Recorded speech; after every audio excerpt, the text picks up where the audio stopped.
जी हिंद साथियों, नमस्कार। Mahakaushal YouTube channel पर आप लोगों का स्वागत है। आज है 5 मई 2026। आज हम बात करने वाले हैं प्राथमिक शिक्षक भर्ती वर्ग 3 के बारे में।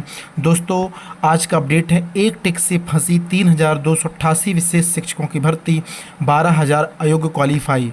और दूसरा जो न्यूज है डीबी स्टार का, उसमें आया कि इसमें भी वही सेम है, एक टिक से फंसी 3,288 विशेष शिक्षकों की भर्ती। दोस्तों, ये क्या है मामला, आप सबको पता बहुत अच्छे से, प्राथमिक शिक्षक भर्ती वर्ग 3 रिलेटेड है। जब एग्ज़ाम फॉर्म भरा रहे थे उस समय 7.7 कंडिका में यस या नो टिक करना था। जिसके पास दोस्तों विशेष शिक्षा में डिप्लोमा था उसे यस, जिसके पास नहीं था उसको नो। लेकिन फिर भी कुछ लोगों से गलती हो गई और वो 7.7 कंडिका को यस कर दिया। मामला पूरा देखते हैं दोस्तों, क्या आज का अपडेट आया है। शुरू से लेकर के अंत तक जरूर देखना, वीडियो को लाइक करना, चैनल से नहीं जुड़े तो चैनल को सब्सक्राइब कर लेना। डिस्क्रिप्शन में सोशल मीडिया के लिंक दिए हैं, उससे भी हमसे जुड़ सकते हैं।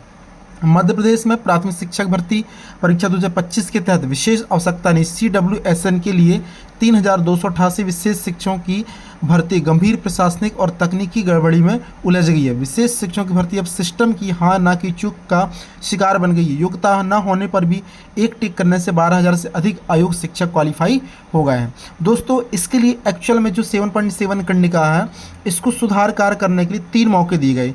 फर्स्ट टाइम एग्जाम फॉर्म भरते समय दिया गया। सेकंड टाइम दीपक परमार की याचिका में इंदौर हाई कोर्ट का ऑर्डर आया, तब 15 दिन के लिए दिया गया। तीसरा 4 फरवरी से 11 फरवरी तक 3 मौके दिए गए। तो 3 मौके में मैक्सिमम लोगों ने सुधार कर लिया 7.7 कंडिका में। फिर भी कुछ ऐसे लोग हैं जो नहीं कर पाए, बट ऐसे लोगों की संख्या कम है। लेकिन दोस्तों, आरसी वालों ने जो है कोर्ट केस लगा दिया, इस कारण से भर्ती प्रक्रिया लटक गई है। और जिन्होंने जो मिस्टेक किया है 7.7 कंडिका में, यानी जिसके पास आरसीआई से प्राप्त विशेष शिक्षा में डिप्लोमा नहीं है और उनसे गलती से स्टिक हो गया, तो वो भी केस कर दिया। यानी 2 पार्टी बन गई। एक आरसीआई वालों की पार्टी बन गई है कि जो उम्मीदवार हैं वो इतने ज़्यादा नहीं हैं आरसीआई वाले, इसलिए जो उनका डीवी कराया जाए, आरसीआई सर्टिफिकेट अपलोड कराया जाए या उनकी जांच की जाए।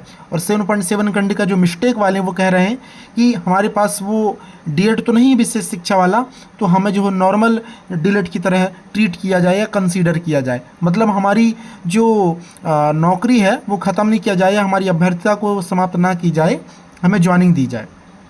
तो ऐसे 2 प्रकार से लोगों के केस लगे हुए हैं और उसी के कारण में काफ़ी ज़्यादा जो मामला है वो पेचीदा हो गया है। हालांकि ये निर्धारित योग्यता पूरी नहीं करते 7.7 कंडिका वाले, क्योंकि गलती से टिक हो गया है, तो वो सब डॉक्यूमेंट वेरिफिकेशन में क्लियर हो जाएंगे, यानी बाहर हो जाएंगे। जब प्रतीक्षा सूची की कार्रवाई की जाएगी तो उसमें जो योग्य टीचर हैं आरसीआई वाले, मान लेते हैं कि 3200 में मान लेते हैं कि 2,000 लोग ही सिलेक्ट हुए हैं इस पहली लिस्ट में, तो जो 1200 बच्चे हैं वो सेकंड प्रतीक्षा सूची से उन्हें उठा लिया जाएगा, यानी सेकंड काउंसलिंग की जाएगी। उन्होंने स्पष्टीकरण जारी किया थी एसबी ने, लेकिन अभ्यर्थियों ने कोर्ट केस कर दिया है। इस कारण से चीज़ें जो है काफ़ी ज़्यादा विलम्ब हो रही हैं। हालांकि यहाँ पर जो हेमलता मैम है, doctor Hemlata, exam control ESB, उन्होंने कहा, उनका वक्तव्य देख सकते हैं आप लोग, ये लास्ट राइट हैंड कॉर्नर में देखो। ईएसबी द्वारा आवेदन के समय आरसीआई रजिस्ट्रेशन के लिए कॉलम दिया गया था। यह ईएसबी की गलती नहीं है कि हमने रजिस्ट्रेशन नंबर नहीं मांगा।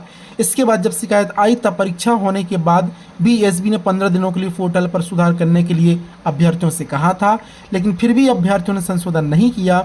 इसमें गलती अभ्यर्थियों की है। Doctor Hemlata, exam controller ESB, तो उन्होंने भी अपना वक्तव्य दे दिया है। और ये सच बात भी है कि ईएसबी कभी भी कोई डॉक्यूमेंट अपलोड नहीं कराता। जो डीवी होता है, डॉक्यूमेंट वेरिफिकेशन, वो डिपार्टमेंट कराता है। जहाँ तक कि 10th 12th जो डीएड सेकेंड ईयर में थे, रनिंग ईयर में थे, वो रनिंग ईयर में तक अभ्यर्थियों को परीक्षा में बैठा लिया जाता है ईएसबी। तो यहाँ पर डॉक्यूमेंट की कोई आवश्यकता नहीं होती ईएसबी में। लेकिन फिर भी आरसीआई वाले चाहें कि अपलोड कराएं, तो अपलोड कराना इतना आसान नहीं है, क्योंकि रिजल्ट भी आ चुका है।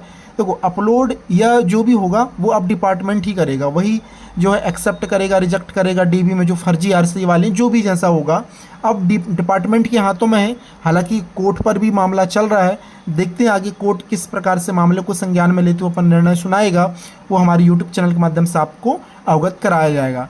दोस्तों, फिलहाल वर्ग 3 की भर्ती जो है विलम्ब क्यों हो रही, 2 माह हो चुके, उसका एक ही सीधा मतलब है कोर्ट केस के कारण। बहुत सारे कोर्ट ऑर्डर हो रहे हैं और ये सारी चीज़ जब डिपार्टमेंट तक सरकारी वकील पहुंचाता है तो विभाग उन चीज़ों को जानने समझने में टाइम लेता है। प्रक्रिया इतना जल्दी आसानी से स्टार्ट नहीं कर सकते कोई भी बिना रिस्क लिए, इसलिए चीज़ें जो है थोड़ा सा प्रॉब्लम कर रही हैं। लेकिन जब तक कोर्ट केस क्लियर नहीं होंगे भर्ती आगे नहीं बढ़ेगी, ये भी क्लियर है। क्योंकि विभाग ने ये चीज़ कभी भी देखना, वर्ग 2 की चीज़ देख लो, वर्ग 2 भर्ती में कोर्ट केस है, वर्ग 2 की भर्ती को आगे नहीं बढ़ा, इसलिए विभाग किसी भी चीज़ पर जो है अपना रिस्क नहीं लेना चाहता। जब तक कोर्ट केस क्लियर नहीं होते वो आगे नहीं बढ़ेगा। तो कहीं ना कहीं दिक्कत है। वर्ग 3 के अभ्यर्थियों को जो है इसके लिए प्रयास करना चाहिए, जो चयनित हैं तो उन्हें जो है कोर्ट केस वगैरह भी चल रहे हैं उसमें IA लगा कर के उपस्थित होना चाहिए, क्योंकि उनको भी अपना पक्ष रखना चाहिए, इंटरवेंशन एप्लीकेशन। क्योंकि भाई वो चयनित, उनकी क्या गलती है, जिन्होंने मिस्टेक किया उनकी गलती है, आप उनकी प्रक्रिया को रोक सकते हैं, लेकिन जो चयनित अभ्यर्थी उनका हक ना छीना जाए।